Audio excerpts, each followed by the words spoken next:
There's a first for everything on this channel, and today I'm checking out a headless bass guitar. This is the Eart BW4. The body and the fit and finish on this are very similar to the headless guitar, the GW4, that I checked out a couple of weeks ago. There are some key differences in the way the bridge and tuning system works, as well as the onboard electronics, and obviously the fact that this is a 4-string bass guitar and not a 6-string electric guitar.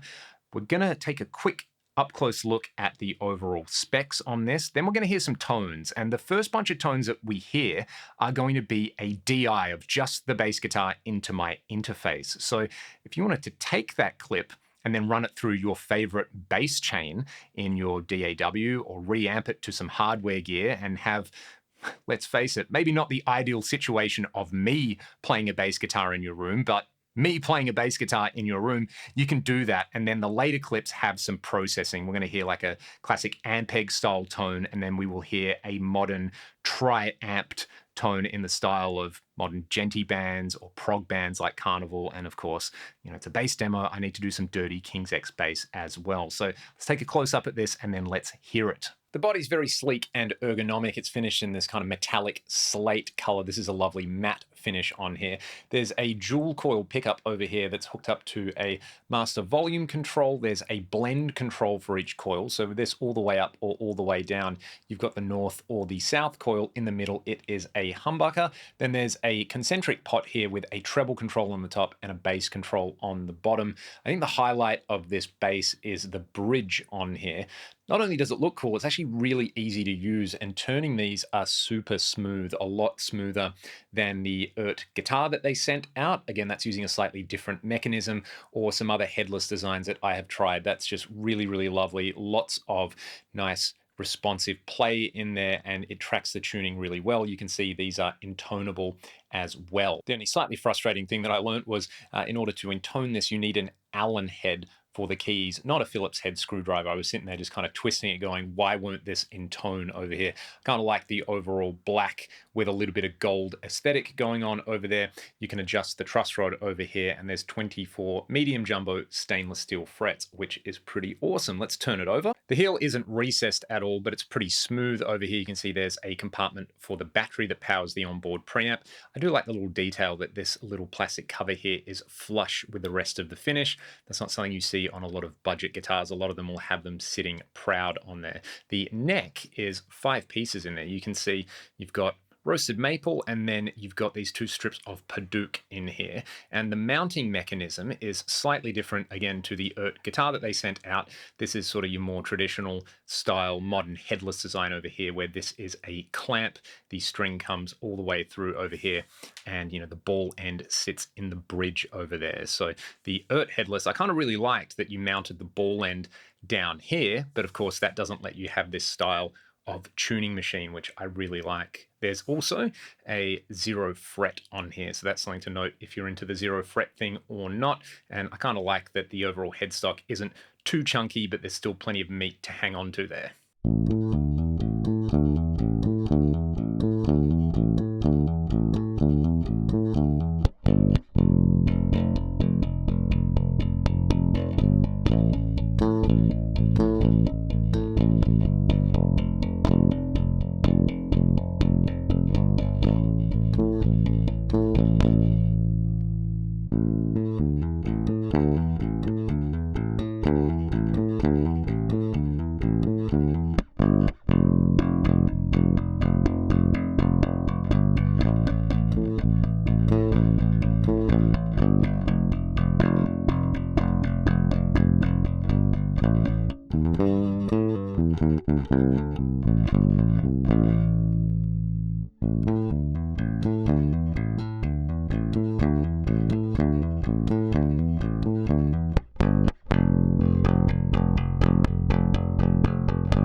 enjoyed playing this bass. I think the fact that it is a smaller, lighter body than usual, the neck is so smooth and playable, it plays really evenly, and the onboard active electronics are nice and punchy and loud, leans everything in my favor because I'm not a native bass player. I am an electric guitarist who owns a bass guitar, who sometimes plays a little bit of bass on demos and then does my best to tidy it up in post-production, but this actually makes me want to play. Again, the fact that it's not a big hulking instrument, it doesn't take up too much space. This would be fantastic to travel with for ragdoll shows. And in fact, I'm going to just take this to the next gig that we do and get Ryan to play it. I have tested it in drop C, and we heard it in drop C with some of those heavy clips there. Stays in tune really nicely. I think the 0 fret on a headless design, something I personally like. I'd love to hear from all of you how you feel about 0 frets. I think the only thing that would have been cool, and I don't know if they do this or if they're planning on doing this, but this sort of design with a multi-scale would be really cool. So you can have a slightly longer scale for the low strings if you want to tune down and you're doing djenty stuff or you're doing King's X style stuff like we heard in those later clips where you're splitting the signal into 2 or 3 components. One's a compressed clean DI, then you add some filth and some crunch to the mids and the high end on there. I think that's really where it shines with this pickup design, but as we heard with the DIs, you can get it sounding nice and clicky, you can get it sounding nice and fat and warm as well. So a big thank you to Eart for sending this out to me. I'll put a link to this bass in the video description, and I'd love to hear from all of you. Are you a bass player watching this channel for the first time? Are you a guitar player who wants to be slightly better at bass guitar? Please let me know, and if you want to support my channel directly, there's links in the video description to do just that. I'll see you all on the next one.